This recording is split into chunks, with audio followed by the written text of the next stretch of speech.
Mummy हे बघ prawns. हो ग, काय बनवू? कोळंबीचं कालवण बनवू का? नको, प्रॉन्स मसाला बनव. कोळंबी मसाला बनवू? हा. चालेल. ओके. ओके. हॅलो, स्वागत आहे तुमचं आपल्या चॅनलमध्ये. आज माझ्या बाळाला कोळंबी मसाला खायचा होता, तर त्याची तयारी चालू आहे. सर्वात आधी मी लसूण, मिरची आणि अद्रक हे नीट व्यवस्थित असं कुटून घेतलेलं आहे. त्यानंतर एका पॅनमध्ये तेल टाकून खडे मसाले जे आपल्याकडे असतील ते खडे मसाले टाकून त्यामध्ये बारीक चिरलेला कांदा टाकून कांदा छान असा लाल व्यवस्थित भाजून दिलेला. मग त्यानंतर आपण जो अद्रक, लसूण आणि हिरव्या मिरचीचा मसाला कुटून घेतला होता तो त्याच्यामध्ये ॲड केला.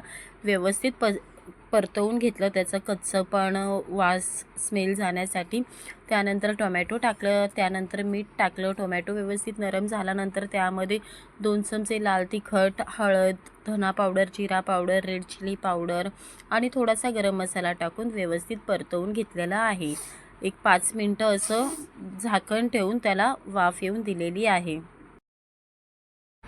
झाकण ठेवून एक वाफ येऊन दिल्यानंतर त्या व्यवस्थित असं मसाल्याला तेल सुटलेलं आहे. त्यानंतर कोळंबी ही स्वच्छ साफ करून धुवून घेतलेली आहे, ती त्याच्यामध्ये टाकून व्यवस्थित मिक्स केलेली आहे. आणि एक बटाटा चिरून टाकलेला आहे. तुम्हाला टाकायचं असेल तर टाका, पण आवडीसाठी थोडासा असं टाकलं की छान लागतो टेस्टला. आणि थोडंसं पाणी टाकून पुन्हा एक 5 ते 7 मिनटं वाफ येऊन दिलेली आहे. त्यानंतर मस्त असं आपली कोळंबीही शिजलेली आहे आणि बटाटाही मस्त असा नरम झालेला आहे. वरून थोडीशी कोथिंबीर टाका आणि त्यानंतर तयार आहे आपली कोळंबी मसाला.